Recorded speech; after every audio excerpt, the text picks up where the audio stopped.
team and I want to discuss serious matters. The Cuban Missile Crisis. Yes, Lawson. We'll be giving you day-by-day coverage on the crisis. Our coverage will be live on the scene. Now to my colleague Lance, who is in Havana. I'm here in Havana, which is only 90 miles outside the nearest U.S. city.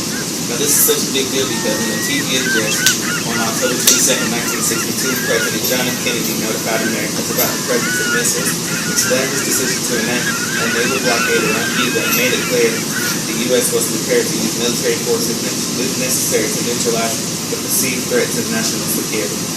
Here's a clip of Kennedy's recent address. This government, as promised, has maintained the closest surveillance of the Soviet military buildup on the island of Cuba. Within the past week, unmistakable evidence has established the fact that a series of offensive missile sites is now in preparation on that imprisoned island. The purpose of these bases can be none other than to provide a nuclear strike capability against the Western Hemisphere. Only last Thursday, as evidence of this rapid offensive buildup was already in my hand, Soviet Foreign Minister Gromyko told me in my office that he was instructed to make it clear once again, as he said his government had already done. Here's an image showing how far the bomb would have to travel to get to major U.S. cities. After the crisis, the United States had attempted to overthrow Fidel Castro, and the current government of Cuba would ban participation. During this news, many people think that we were on the verge of a nuclear war.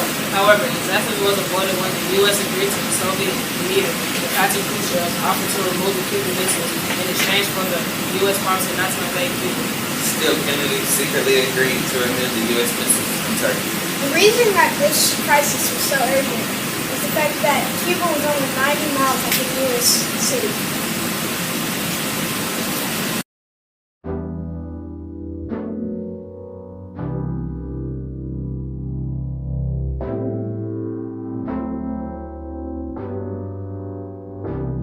Now we found our raised chips.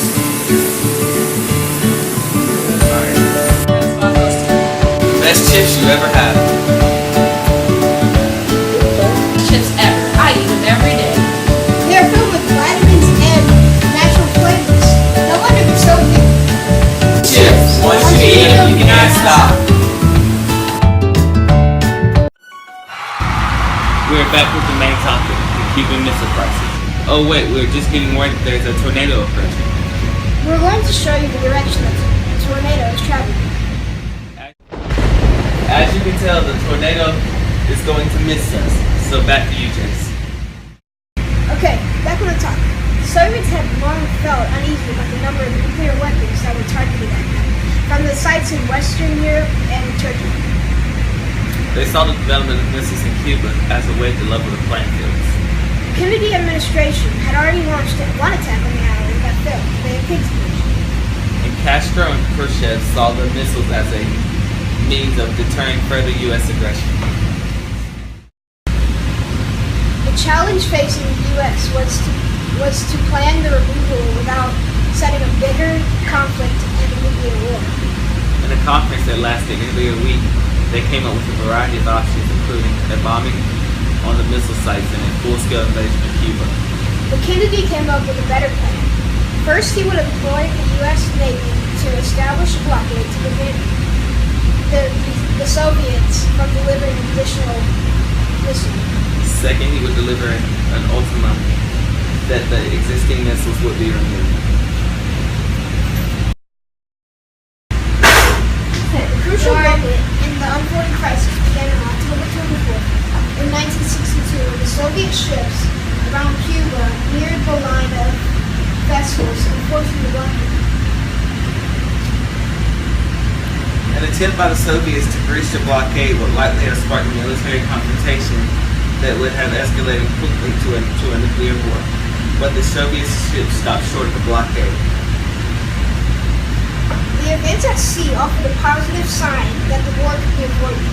They did nothing to address the problems of the missile attack and already in Cuba. The standoff between the powers continued through the week, and on October 27, 1962, an American plane was shot down over Cuba. The U.S. invasion force was ready for it. Despite the enormous tension, Soviet and American leaders found their way out of the crisis. Both sides have exchanged letters throughout the entire crisis, and Khrushchev sent a message in which he offered to remove the Cuban missile in exchange for the U.S. not to invade Cuba, and if America removed missiles from Cuba. Kennedy decided to accept the first letter and ignore the second.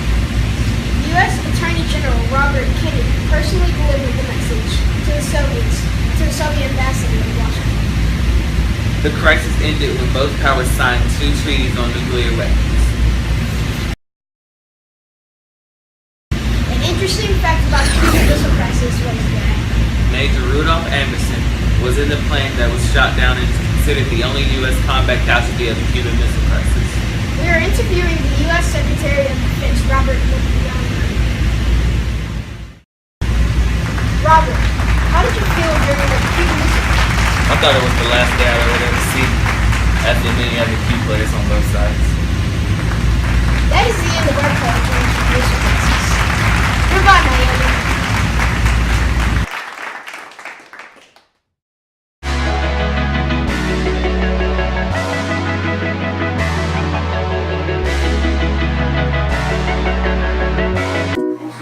Ever feel tired or clumsy or get pushed around a lot?